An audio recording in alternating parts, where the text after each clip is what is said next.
Good morning guys, कैसे हैं आप? सब बढ़िया? तो दोस्तों, हमने पिछली कक्षा में व्याकरण के परिचय के बारे में हमने पढ़ा था और मैंने अवगत भी कराया था आपको पिछली कक्षा में कि अगली कक्षा में हम त्रिमुनि व्याकरण के बारे में अध्ययन करेंगे। व्याकरण के 3 मुनि प्रसिद्ध हैं जिनके नाम आप भी जानते हैं। प्रथम मुनि कौन है? पाणिनि। द्वितीय मुनि कौन है? द्वितीय मुनि कात्यायन, जिनका दूसरा नाम मिलता है वररुचि। और तृतीय मुनि है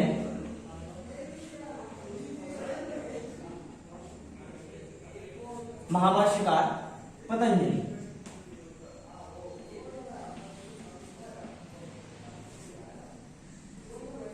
त्रिमुनि व्याकरण में ये 3 मुनि सर्वाधिक प्रसिद्ध माने जाते हैं।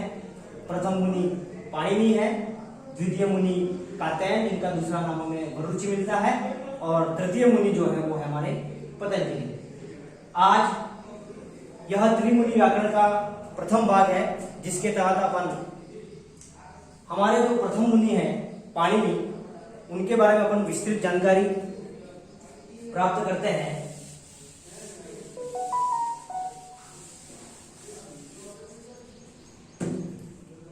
प्रथम मुनि पाणिनि। त्रिमुनि व्याकरण के अंतर्गत जो परंपरा बनी हुई है, इस शैव परंपरा, जो हमने व्याकरण की परंपराएं पढ़ी थी, 2 संप्रदाय पढ़े थे, एक ऐन्द्र संप्रदाय और एक हमने पढ़ा था माहेश्वर या शैव संप्रदाय, जिसके अंतर्गत जो पाणिनीय परंपरा, शैव संप्रदाय जो है उसी का दूसरा नाम था पाणिनीय परंपरा, और उसको एक दूसरा नाम भी था त्रिमुनि परंपरा के नाम से भी उसको जाना जाता है। और वही त्रिमुनि परंपरा के अंतर्गत जो प्रथम मुनि जो आते हैं हमारे पाणिनि, जिनको मांगलिक आचार्य भी कहा गया है। पाणिनि को मांगलिक आचार्य भी कहा गया है। एक और सुहृद भूत आचार्य भी इनको कहा गया है, और एक और दूसरा कहा गया है इनको प्रमाणभूत आचार्य। अब यहां देखिए, पाणिनि को मांगलिक आचार्य क्यों कहा गया है? क्योंकि इनकी उदार वृत्ति और इनके मांगलिक कार्य को देखते हुए इनको मांगलिक आचार्य की उपाधि प्रदान की गई। सुहृद आचार्य इनको क्यों कहा गया? क्योंकि यह सबके मित्र होने के कारण, अर्थात इनकी जो वृत्ति जो थी वो मित्रता से युक्त थी। सबके मित्र होने के कारण इनको क्या कहा गया? सुहृद आचार्य। प्रमाणभूत आचार्य भी इनको कहा गया है। प्रमाणभूत आचार्य क्यों कहा गया है? पतंजलि कहते हैं अपने महाभाष्य में, कहते हैं कि त्रिमुनि व्याकरण के अंतर्गत जो प्रथम मुनि पाणिनि जो है, उन्होंने जो भी सूत्र बनाए हैं, जो भी सूत्र लिखे, उनको उन्होंने काटा नहीं। दूसरी बात, इनके द्वारा रचित जो ग्रंथ है, व्याकरण का ग्रंथ, उस व्याकरण का एक एक अक्षर प्रमाण स्वरूप है, इसलिए इनको प्रमाणभूत आचार्य कहा गया। दोस्तों, आगे अपन पढ़ते हैं इनकी स्थिति काल के बारे में। पाणिनि जी के स्थिति काल के बारे में विद्वानों का अलग अलग मत प्रस्तुत किया गया है। जैसे मैं आपको बताना चाहूंगा युधिष्ठिर मीमांसा,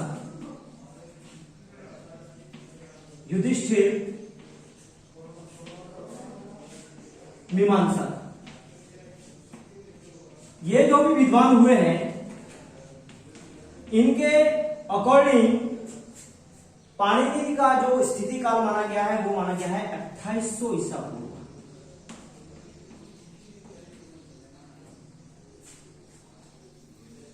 वहीं गिरिधर शर्मा चतुर्वेदी,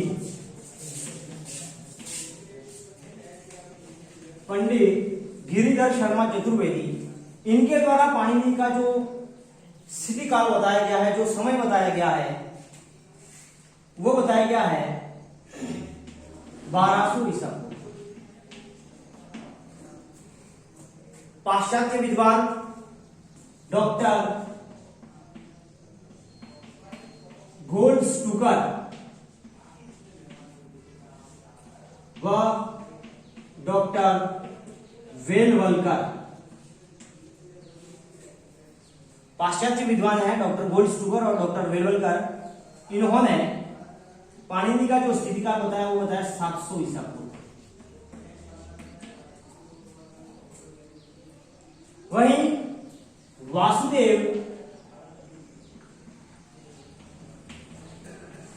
शरण अग्रवाल,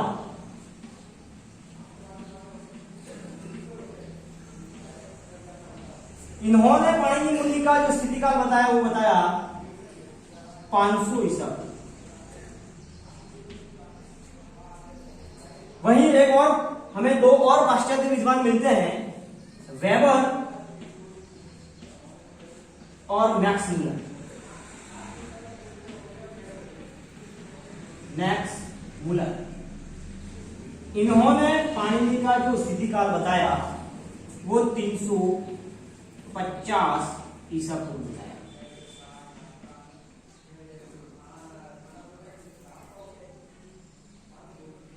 और आधुनिक जो विद्वान हुए हैं,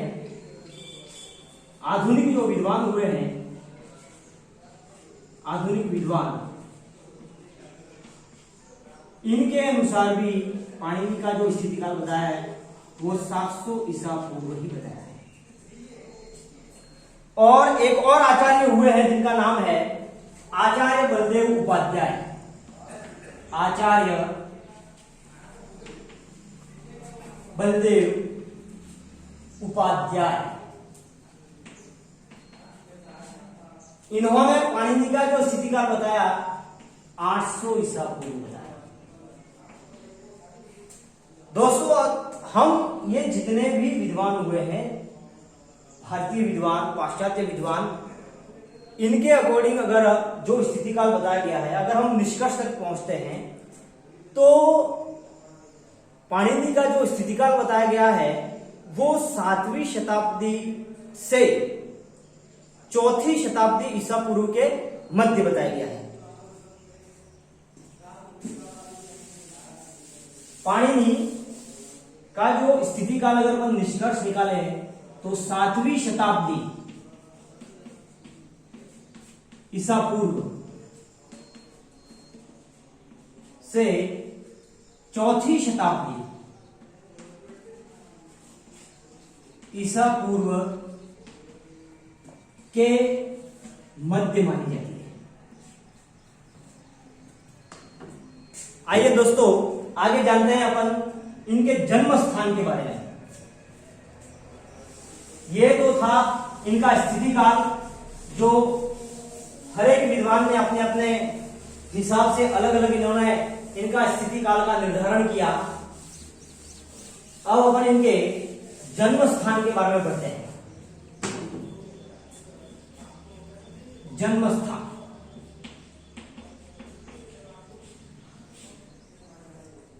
ऐसा माना जाता है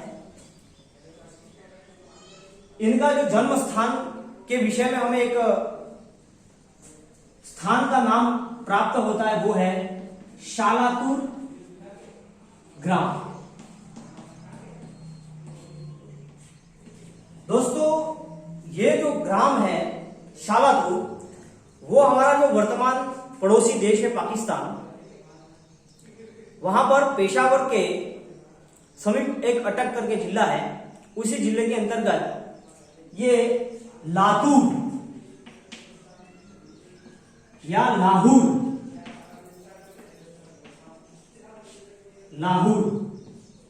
ये हमें ग्राम मिलता है। ये गांव का नाम है लातूर या लाहौर, जिसको वर्तमान में लाहौर के नाम से भी जाना जाता है। यही हमारा प्राचीन शालातुर ग्राम था। ये हमने पढ़ा जन्म स्थान के बारे में। शालातुर ग्राम जो कि वर्तमान पाकिस्तान जिले के जो पेशावर है, जहां अटक के समीप एक गांव मिलता है लातूर या लाहौर, जो कि वर्तमान लाहौर के नाम से जाना जाता है, वही प्राचीन हमारा शालातुर ग्राम था। और इसी शालातुर ग्राम के निवासी होने के कारण, मतलब इनके पाणिनि के जो पूर्वज थे वो शालातुर ग्राम के ही निवासी थे, इसी के कारण पाणिनि का एक और नाम पड़ गया शालातुरीय। क्या नाम पड़ गया दोस्तों? शालातुरीय। ये पाणिनि का ही दूसरा नाम बताया है। क्यों? क्योंकि ये शालातुर ग्राम के निवासी थे, इनके वंशज जो थे वो, इसी के कारण इनको शालातुरीय नाम से भी इनको जाना जाता है पाणिनि जी को। आगे देखिए, एक ग्रंथ है आचार्य पुरुषोत्तम देव द्वारा रचित, आचार्य पुरुषोत्तम देव त्रिकांड शेष कोश। इनके ग्रंथ का नाम है त्रिकांड शेष कोश। इस ग्रंथ में आचार्य पुरुषोत्तम देव जी ने पाणिनि के 6 नामों का उल्लेख किया है।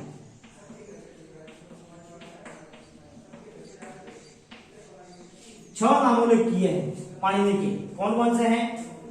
पहला पाणि, दूसरा पाणिनि, तीसरा शालंकी,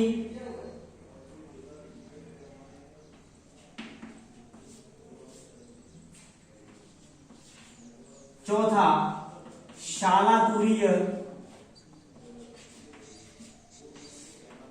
पांचवा दाक्षीपुत्र, और छठा नाम दिया है आहिक। दोस्तों अभी थोड़ी देर पहले मैंने आपको जिक्र किया था कि इनके जो वंशज थे वो शालातुर ग्राम के निवासी थे, इसीलिए इनका नाम शालातुरीय नाम भी पड़ा। और इनको पाणिनि इसलिए कहा गया क्योंकि ये इनके पिताजी का नाम था, पिताजी का नाम था पाणिनि। इसी के कारण इनको पाणिनि के पुत्र इसलिए पाणिनि, ये भी इनके कहा गया। शलंक, ये भी इनके पिता का नाम ही मिलता है, शलंक पिता का नाम, इसीलिए इनको शालंकी कहा गया।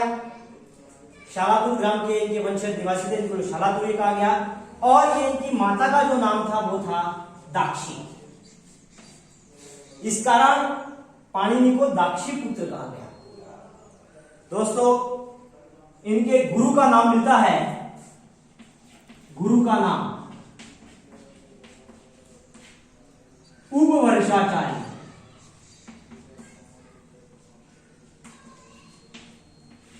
कहीं कहीं आपको वर्ष नाम भी मिलेगा, कहीं आपको उपवर्ष ये नाम भी आपको मिलेगा, ये सब एक ही है, उपवर्षाचार्य। इनके गुरु का नाम उपवर्षाचार्य मिलता है। इनके पिता का नाम पाणिनि भी मिलता है, शालंकी भी मिलता है, इसलिए इनको पाणिनि और शालंकी भी इनको कहा गया।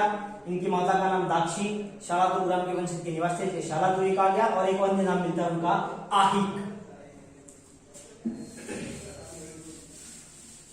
दोस्तों अब जो हमारे प्रथम मुनि हैं पाणिनि, जिनके द्वारा रचित एक प्रसिद्ध रचना जो कि संस्कृत व्याकरण का आधार स्तंभ कहा जाता है, माना जाता है, वो है अष्टाध्यायी।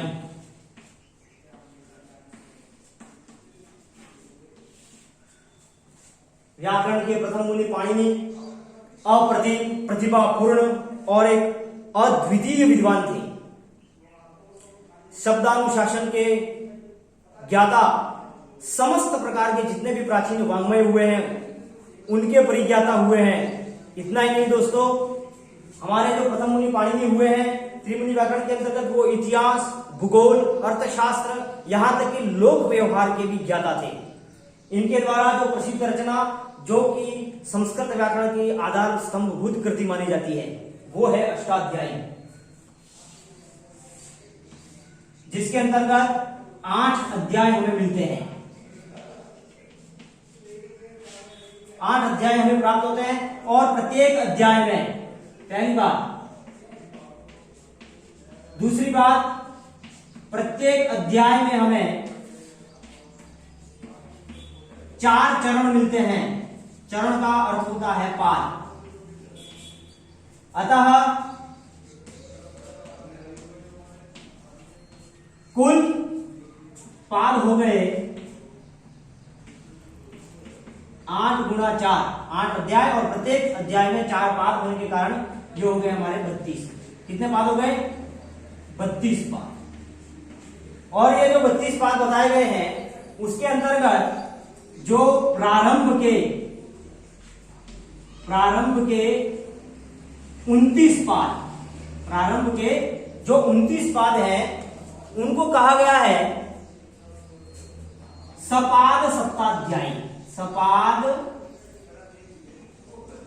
सप्ताध्यायी अर्थात 7.25 अध्याय। ये जो प्रारंभ के पाणिनि अष्टाध्यायी के जो प्रारंभ के जो 29 पाद है, उसको सपाद सप्ताध्यायी कहा गया है, 7.25 अध्याय के प्रति जो अंतिम के 3 पाद, अंतिम के 3 पाद, जिनको कहा गया है त्रिपादी, जिनको असिद्ध माना गया है, असिद्ध माना गया। एक सूत्र है पूर्वत्रा सिद्धम, पूर्वत्रा सिद्धम, अर्थात पूर्व के अर्थात जो प्रारंभ के जो 29 पाद हैं, जिनको सपाध्यायी कहा गया है, उसके प्रति जो अंतिम के जो 3 पाद हैं त्रिपादी, जिनको असिद्ध माना गया है, पूर्वत्रा सिद्धम के अकॉर्डिंग। दोस्तों, ये जो अष्टाध्यायी जो ग्रंथ है, इसके ऊपर एक महत्वपूर्ण टीका भी हमें प्राप्त होती है। महत्वपूर्ण टीका, जिसका नाम है काशिका, जिसके रचयिता है वामन जयादित्य। वामन जयादित्य। ये महत्वपूर्ण इंपोर्टेंट फैक्ट्स है। अष्टाध्यायी के ऊपर एक महत्वपूर्ण टीका लिखी गई है, जिसका नाम है काशिका, जिसके रचयिता है वामन जयादित्य। दोस्तों, अष्टाध्यायी का जो प्रथम सूत्र माना जाता है, वो है वृद्धिरादैच। प्रथम सूत्र, अष्टाध्यायी का जो प्रथम सूत्र है, वो है वृद्धिरादैच।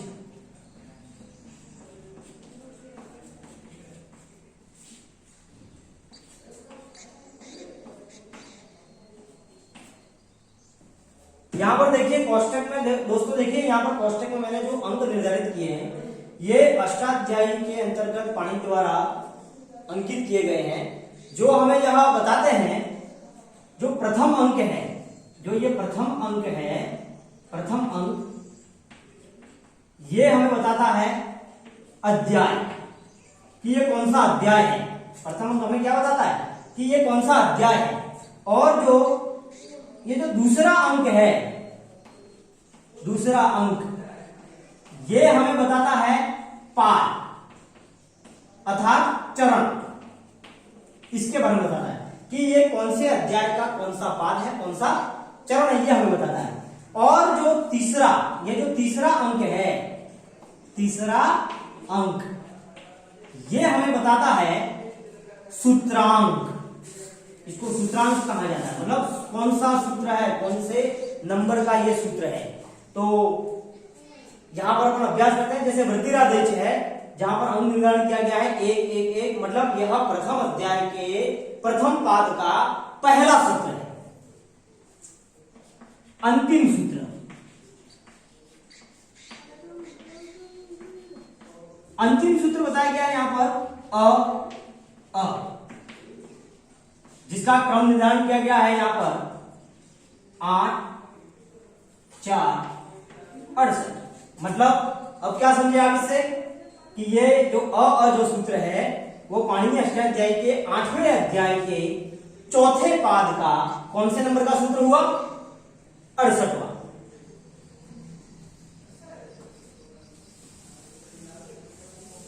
आइए दोस्तों, प्रत्येक अध्यायवार जो सूत्रों की संख्या है और उसमें जो विषय वस्तु पाणिनि द्वारा जो लिखी गई है उसके बारे में अपन पढ़ते हैं। अष्टाध्यायी, इसमें 8 अध्याय हैं। प्रथम अध्याय, द्वितीय, तृतीय, चतुर्थ, पंचम, षठ, सप्त, अष्ट, ये 8 अध्याय हैं जिसके अंतर्गत प्रत्येक सूत्र अपन पढ़ते हैं। तो प्रथम अध्याय के अंतर्गत लगभग हमें 351 सूत्र हमें प्राप्त होते हैं। द्वितीय अध्याय में हमें 268 सूत्र प्राप्त होते हैं। तृतीय अध्याय में हमें 631, चतुर्थ अध्याय में हमें 635 सूत्र और जो 5वां अध्याय है उसके अंतर्गत हमें 555 सूत्र प्राप्त होते हैं। छठे अध्याय में हमें 736 सूत्र हमें प्राप्त होते हैं और 7वें अध्याय में 438 सूत्र हमें प्राप्त होते हैं और 8वें अध्याय में हमें 369 सूत्र हमें प्राप्त होते हैं। दोस्तों, प्रथम अध्याय जिसके अंतर्गत हमें 351 सूत्र प्राप्त होते हैं, इसमें जो विषय वस्तु है वो है संज्ञा व परिभाषा प्रकरण। परिभाषा प्रकरण, इसके बारे में यहां पर विस्तृत चर्चा की हुई है सूत्रों के माध्यम से। द्वितीय अध्याय जिसके अंतर्गत हमें 268 सूत्र प्राप्त होते हैं। दोस्तों ध्यान दीजिए, आप यहां पर एक नजर डालिए तो आपको सबसे कम सूत्र जो है वो आपको इस अध्याय में मिलेंगे। तो सबसे कम सूत्र वाला जो अध्याय हुआ वो हमारा दूसरा सूत्र वाला अध्याय, सबसे कम सूत्र वाला अध्याय। और इसके अंतर्गत जिसकी चर्चा की गई है वो है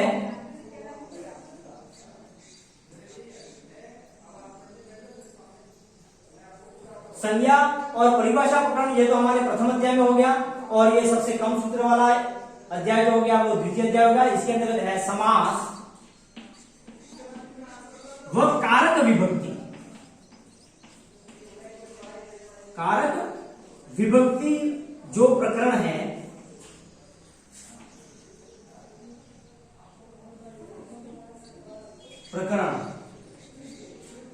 इसके बारे में द्वितीय अध्याय में चर्चा की गई है। वहीं जो तृतीय अध्याय है हमारा जिसके अंतर्गत 631 सूत्र हमें प्राप्त होते हैं, उसके अंतर्गत कृदंत प्रकरण के विषय में संपूर्ण चर्चा हुई है। कृत, अनिकृत्य, कृत्य प्रत्यय,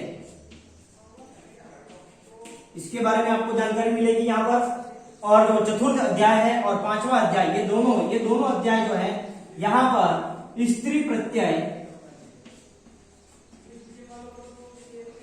व तद्धित प्रकरण से संबंधित विस्तृत चर्चा हुई है। छठा, 7वां और 8वां अध्याय, इन तीनों अध्यायों में एक कॉमन चीज अपन को देखने को मिलती है। तो यहां पर तिगंत, संधि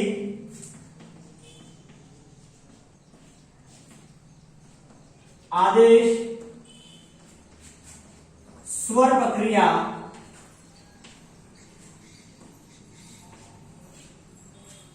संबंधित जो विविध प्रकार के जो प्रकरण हैं इनके बारे में चर्चा मिलती है। दोस्तों ये जो 8वां अध्याय है उसके अंतर्गत हमें द्वित्व विधान, नत्व, षत्व विधान, मतलब इसके विधायक जो सूत्र है, विधायक सूत्र, इसके बारे में भी हमें जानकारी मिलती है। और एक बार ये जो सूत्र संख्या जो निर्धारित की गई है वहां पर आप नजर डालिए तो सबसे अधिक सूत्र हमें जो प्राप्त होते हैं 736 सूत्र, वो है हमारा छठा अध्याय। मतलब ये जो छठा अध्याय जो है वो सबसे ज्यादा सूत्र वाला, सबसे अधिक सूत्र वाला अध्याय हो गया, सूत्र वाला अध्याय हो गया। एक बार पुनः थोड़ा रिवाइज कर लेते हैं अपन। 8 अध्याय जिसके बारे में हमने पहले पढ़ा। प्रथम अध्याय द्वितीय, तृतीय, चतुर्थ, पंच, षठ, सप्त, अष्ट। सूत्रों की संख्या प्रथम अध्याय में 351, दूसरे में 268, तीसरे में 631, चौथे में 635, पांचवें में 555, छठे में 736 और सातवें में है 438 और 8वें अध्याय में है कुल 369 सूत्र है। जो प्रथम अध्याय है, प्रथम अध्याय के अंतर्गत हमने पढ़ा संज्ञा और परिभाषा प्रकरण के बारे में। वहीं दूसरे अध्याय में 268 सूत्र, सबसे कम सूत्र वाला ये अध्याय बन गया, जिसके अंतर्गत समास और कारक विभक्ति प्रकरण के बारे में जानकारी है। और जो तृतीय अध्याय है उसके अंतर्गत कृदंत प्रकरण, जिसके अंतर्गत कृत और निकृत प्रत्ययों के बारे में बताया गया है। और चौथा और पांचवा अध्याय जिसमें स्त्री प्रत्यय और तद्धित प्रकरण के बारे में जानकारी हमें प्राप्त होती है। छठा अध्याय 736 सूत्र, सबसे अधिक सूत्रों वाला ये अध्याय है, जिसके अंतर्गत हमें तिङन्त प्रकरण के बारे में जानकारी मिलती है, संधि है, आदेश प्रक्रिया है, स्वर प्रक्रिया है, इसके बारे में हमें जानकारी मिलती है। और 7वें अध्याय में भी वही सेम, और 8वां अध्याय है उसी में भी सेम ही है, पर वहां पर कुछ अलग अलग विषय भी है, विषय वस्तु, जैसे कि द्वित्व विधान वाली प्रक्रिया है, नत्व विधान विधायक वाले सूत्र हैं, षत्व विधायक वाले सूत्र हैं, इत्यादि जानकारी जो है वो हमें, ये हमने जो पढ़ा वो पाणिनि अष्टाध्यायी का अध्यायवार जो कुल सूत्रों की संख्या है और उन अध्यायों में जो विषय वस्तु है इसके बारे में हमें जानकारी प्राप्त की। दोस्तों इस प्रकार अगर ये जो कुल सूत्र हुए, वो कुल सूत्र हमारी जो उनकी संख्या होती है, कुल सूत्र वो हुई 3997। ये जो जानकारी हमें मिलती है, ये जो संस्कृत व्याकरण है इसका जो स्रोत है, क्या है स्रोत? तो स्रोत है संस्कृत व्याकरण, संस्कृत व्याकरण, संस्कृत व्याकरण और लघु सिद्धांत कौमुदी, और है लघु सिद्धांत कौमुदी, लघु सिद्धांत कौमुदी व लघु सिद्धांत कौमुदी। इसके अकॉर्डिंग जो कुल सूत्रों की संख्या बताई गई है वो 3997 बताई गई है।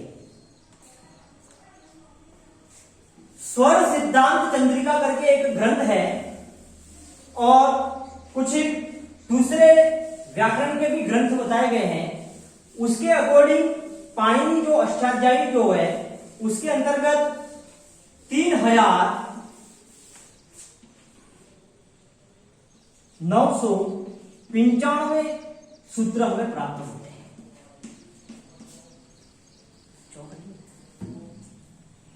3995 सूत्र हमें प्राप्त होते हैं। कौन सा ग्रंथ है? स्वर सिद्धांत चंद्रिका व अन्य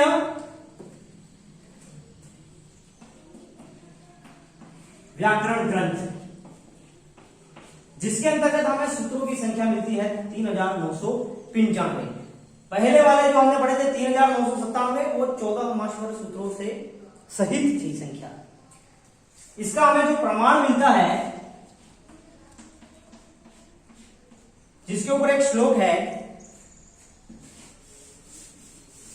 चतुःसहस्री सूत्राणाम पंचसूत्र विवर्जिता।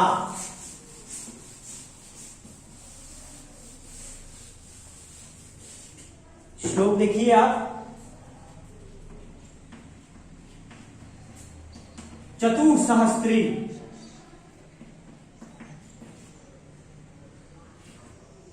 सूत्राणाम पंच सूत्र विवर्जिता।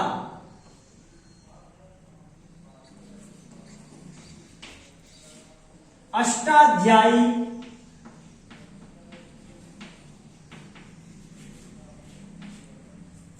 पाणिनीया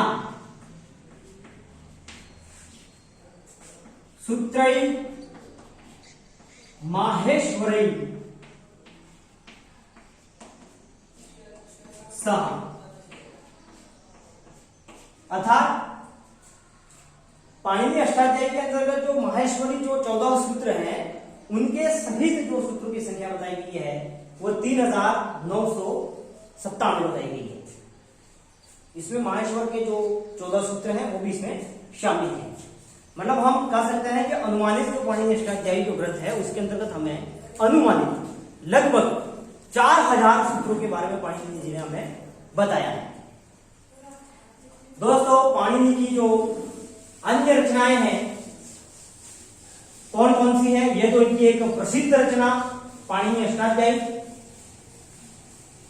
इनकी जो अन्य रचनाएं हैं उसके बारे में अपन जानकारी प्राप्त करते हैं। पाणिनि की अन्य रचनाएं,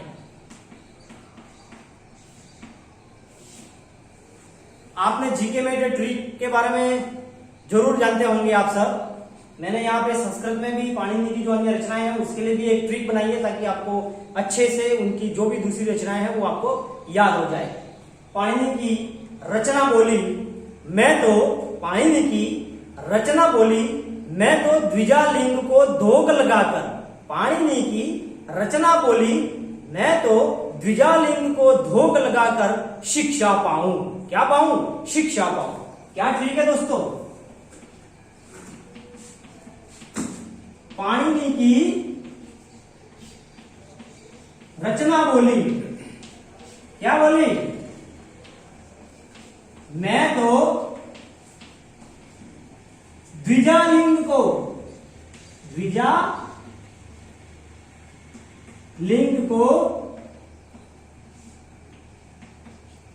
धोक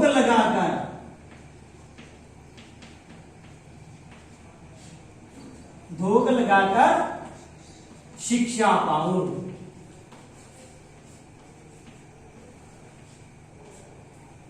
है ना मजेदार ट्रिक? देखिए, पाणिनि की रचना बोली, मैं तो द्विजालिंग को धोक लगाकर शिक्षा पाऊं। देखिए यहां पर द्विजालिंग, एक एक अक्षर को अपन लेते हैं। यहां पर द्विरूप कोश, द्वि से द्विरूप कोश, इनकी एक रचना मिलती है अपन को। जाम्बवती विजय, जाम्बवती विजय,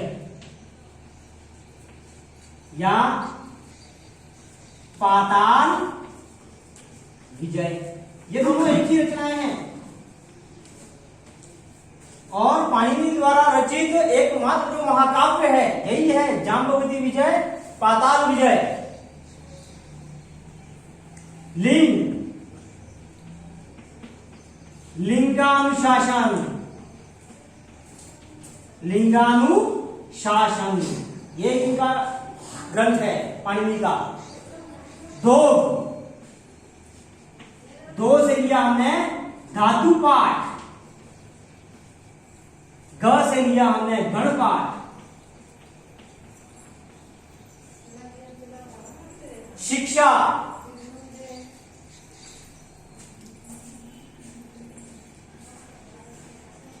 शिक्षा सूत्र,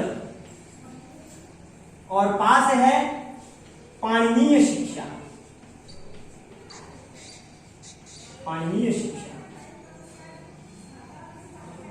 और ऊ से मिलता है हमको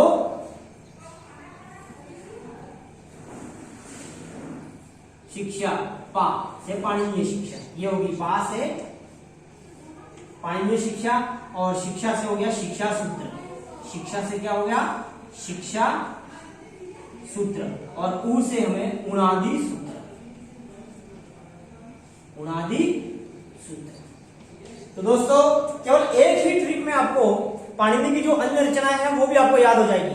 पाणिनि की रचना बोली, मैं तो द्विजालिंग को धोक लगाकर शिक्षा पाऊं। पाणिनि की रचना बोली, मैं तो द्विजालिंग को धोक लगाकर शिक्षा पाऊं।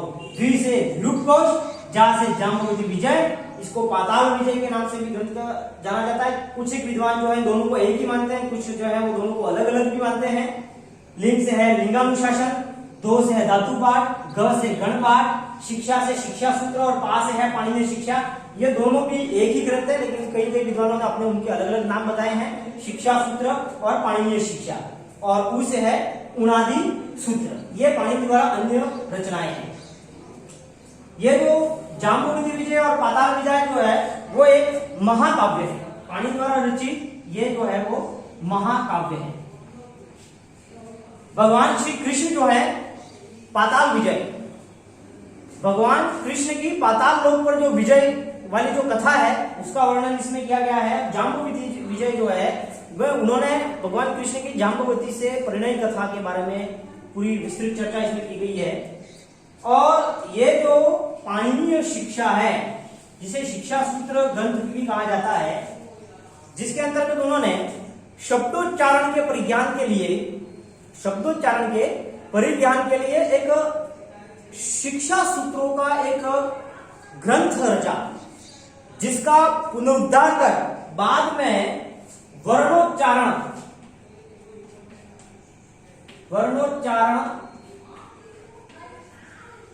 शिक्षा ग्रंथ नाम से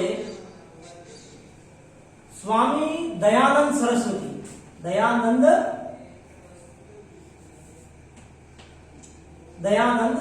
सरस्वती द्वारा इसको प्रकाशित करवाया गया था।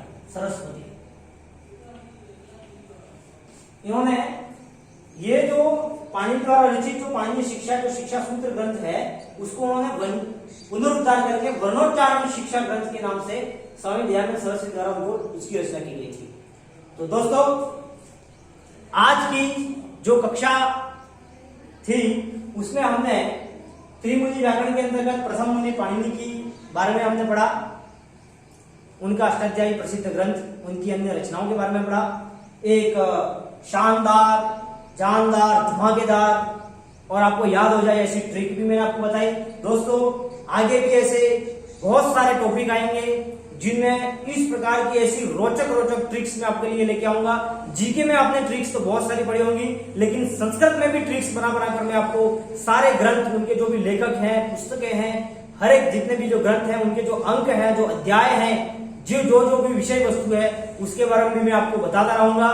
दोस्तों आप मेरे इस चैनल को अधिक चैनल को अधिक से अधिक आप इस मेरे चैनल को लाइक करें, शेयर करें और सब्सक्राइब करें। दोस्तों अगली कक्षा में हम त्रिमुनि व्याकरण के अंतर्गत द्वितीय मुनि कात्यायन अपर नाम वररुचि के बारे में अध्ययन करेंगे। अस्तु। जय तु संस्कृतम, जय तु भारतम।